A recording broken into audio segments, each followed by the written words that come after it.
Number plate માટે મોર્થ દ્વારા 21 October 2020ના રોજ જે HSRP નંબર પ્લેટ ડેમેજ અથવા લોસ્ટ થાય એ બાબતે રિપ્લેસમેન્ટ કરવા માટે જે જાહેરનામું બહાર પાડેલ છે, જે સૂચનાઓ આપેલ છે એ 21 ઓક્ટોબર 2020થી સૂચનાઓ આપેલ છે અને જે હાલ અમલમાં છે એમાં જો વાહનની નંબર પ્લેટ આગળની અથવા પાછળની ડેમેજ થઈ હોય તો એ નંબર પ્લેટ જમા કરાવીને તમે નવી નંબર પ્લેટ મેળવી શકો છો. એમાં પોલીસ દાખલાની જરૂર નથી. પરંતુ જો નંબર પ્લેટ ખોવાઈ ગઈ હોય અથવા ચોરાઈ ગઈ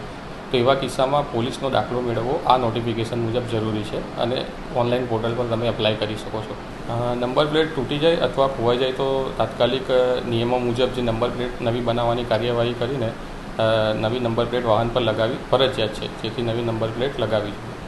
HSRP પ્લેટ લગાવવા માટે જે પણ વાહનો 1/4/2019 પછી રજિસ્ટર થયેલા છે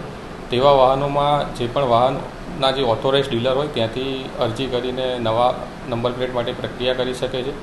1/4/2019 પહેલાંના જે રજિસ્ટર્ડ વાહનો છે એમાં SIAM કરીને ઓનલાઈન પોર્ટલ છે, એ ઓનલાઈન પોર્ટલ પર અરજદાર અરજી કરીને નવો પ્લેટ માટે ઓર્ડર આપી શકે. તમામ વાહનો પર HSRP નંબર પ્લેટ કેન્દ્ર સરકાર તેમજ રાજ્ય સરકારના નિયમ મુજબ ફરજિયાત છે અને તમામ વાહનો પર નંબર પ્લેટ ના હોય તેવા કિસ્સાઓમાં RTO તેમજ પોલીસ દ્વારા સમયાંતરે કાર્યવાહી કરવામાં આવતી હોય છે અને દંડ પણ કરવામાં આવતો હોય છે, જેથી તમામ વાહન માલિકોએ HSRP નંબર પ્લેટ સત્વરે લગાવવી જોઈએ અને ડેમેજ અથવા ચોરાઈ જવાના કિસ્સામાં પ્લેટ બદલાવી દેવી જોઈએ.